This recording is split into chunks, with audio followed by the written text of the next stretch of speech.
একবার একটি গাধা তার মালিকের সাথে শহরে যাচ্ছিল। পথে হঠাৎ সে একটি গর্তের মধ্যে পড়ে যায়। মালিক ভয়ে শিউরে ওঠে। সে অনেক চেষ্টা করেও তার গাধাটিকে গর্ত থেকে বের করতে পারে না। অথচ সে তার গাধাটিকে এভাবে তিলে তিলে মরতে দেখতেও পারবে না। তাই সে একটি কঠোর সিদ্ধান্ত নিতে বাধ্য হয়। সে সিদ্ধান্ত নেয় গাধাটিকে জ্যান্ত কবর দেওয়ার। তাই সে গর্তের মধ্যে মাটি ফেলতে শুরু করে। যখন গাধাটির গায়ে মাটি পড়তে থাকে সেভাবে বোঝা এবং তা গা ঝাঁকিয়ে ঝেড়ে দেয় এবং মাটির উপরে এক পা করে উঠে আসতে থাকে। সে প্রত্যেকবারই একই কাজ করে যখনই তার গায়ে মাটি পড়ে।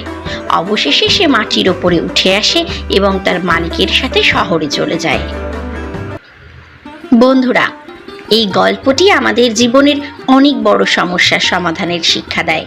গল্পটি আমাদের শেখায় যে আপনি জীবনে সমস্যা নিয়ে বাঁচবেন না সমস্যা ঝাঁকিয়ে ফেলে দেবেন সেটা সম্পূর্ণ আপনার উপর নির্ভর করে। যেমন যখন গাধাটির উপর মাটি ফেলা হচ্ছিল তখন যদি গাধাটি তার শরীর না ঝাঁকিয়ে চুপচাপ দাঁড়িয়ে থাকতো তাহলে সে শেষ পর্যন্ত মারা যেত, কিন্তু সে তা করেনি।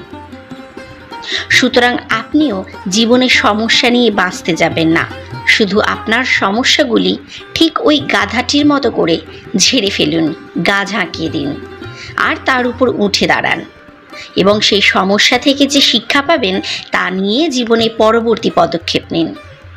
প্রতিটি খারাপ অভিজ্ঞতা একটি নতুন শিক্ষা। তাই সমস্যা থেকে ইতিবাচক দিকগুলো বের করুন এবং আপনার লক্ষ্যের দিকে এগিয়ে যান।